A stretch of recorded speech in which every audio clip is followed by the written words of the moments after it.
এবারের মেখলিগঞ্জ বিধানসভায় প্রচারে ঝড় তুলেছেন তৃণমূল কংগ্রেস প্রার্থী পরেশ চন্দ্র অধিকারী। এ নিয়ে 8বার বিধানসভা নির্বাচনে প্রতিদ্বন্দ্বিতা করছেন তিনি। জনসংযোগে গিয়ে মুখ্যমন্ত্রী মমতা বন্দ্যোপাধ্যায়ের উন্নয়নের কথা বলে ভোট প্রচার করেছেন। প্রচারের মাঝে নিউজ লাইভ বাংলার মুখোমুখি হয়েছিলেন তৃণমূল কংগ্রেস প্রার্থী পরেশ চন্দ্র অধিকারী।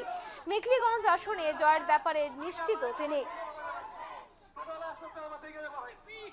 এ নিয়ে আমাদের প্রতিনিধি প্রবীর কুণ্ডুর প্রতিবেদনটি দেখে নিচ্ছে।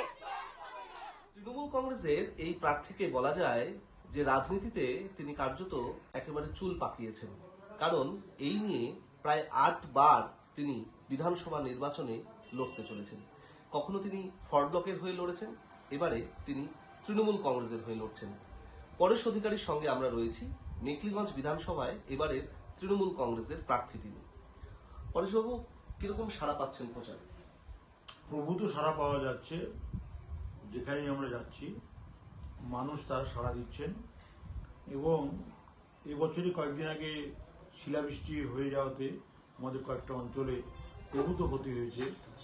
উচিলপৌড়ি অঞ্চল এবং জামালদা অঞ্চলে মানুষ এটা নিয়ে একটু হতাশা। সেখানে তামাকের প্রচণ্ড প্রভূত ক্ষতি হয়েছে এবং শিলাবৃষ্টিতে আলুর ক্ষতি হয়েছে। এই ক্ষতিটার জন্যই মানুষ চিন্তিত যে আলুরও দাম পাচ্ছে না, আলুগুলি পচে যাচ্ছে, তাড়াতাড়ি করে আলু তুলতে হবে। আমরা সাড়া পাচ্ছি, তারা বারবারই অনুরোধ করছেন যাতে আলুর দামটা এবছর আমরা পাই, তার জন্য চেষ্টা করে যাচ্ছি। এবং বিরোধী, আপনার যে বিরোধী অন্যতম মুখ বিজেপি, সেটা একসময় আপনাদের সঙ্গেই সংগঠন করতো, আপনার পুরনো কর্মীও বলা যায়। তো এটা থেকে লড়াইটা অনেকটা সহজ হয়ে গেল বিধানসভা নির্বাচনে। এবার লড়াইটা সহজ হলো কারণ বিজেপির যে প্রার্থীকে নিয়ে তাদের প্রচণ্ড পরিমাণে ক্ষোভ চলছে এবং জায়গায় জায়গায় ক্ষোভের মধ্যে পড়তে হচ্ছে তাকে। এবং আমরা দেখি যে বিজেপির এই ক্ষোভটাকেই তারা যদি বিধানসভার ভোটে এটা প্রতিফলিত হয় তাহলে আমাদের জেতার সুযোগটা আরও সহজ হবে। তো তৃণমূলেই ছিলেন অর্ঘরায় প্রধান, দল ত্যাগ করেছেন। এখন দেখা যাচ্ছে তিনি বলছেন যে তার হাত ধরে অনেকেই তৃণমূল ছেড়ে বিজেপিতে যাচ্ছে। এই বিষয়টাকে কিভাবে দেখছেন নির্বাচনে? সেটা তার আনন্দ হতে পারে, কিন্তু তিনি যে কথাগুলি বলছেন মানুষগুলি তার কথাকেই তার মুখে বারবারই তার উত্তর চাইছেন যে এবার আপনি কি বলবেন। কারণ তিনি বলেছিলেন যে আমার নেত্রী হচ্ছে মমতা বন্দ্যোপাধ্যায়, এখন তাকে বলতে হচ্ছে যে আমার নেতা হচ্ছে মোদি। এবং বারবারই মানুষ প্রশ্ন করছেন তাহলে দুদিন আগে কি বললেন আর এখন কি বলছেন, তাকে প্রশ্নের মুখে পড়তে হচ্ছে।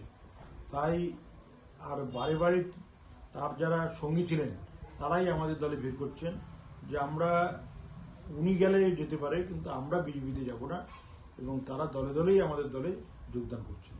মেখলিগঞ্জের তৃণমূল কংগ্রেসের প্রার্থী পরেশ চন্দ্র অধিকারী, যে রাজনীতিতে যিনি একটা অন্যতম গুরুত্বপূর্ণ যার নাম, এবং এলাকার মেখলিগঞ্জের নানা গণ আন্দোলনের সঙ্গে যিনি একেবারে প্রত্যক্ষভাবে যুক্ত ছিলেন একেবারে ছাত্র যুব সময় থেকে। এবং সেই পরেশ অধিকারী এইবার 8বার তিনি 8বারের প্রতিদ্বন্দ্বিতা করতে চলেছেন বিধানসভা নির্বাচনে।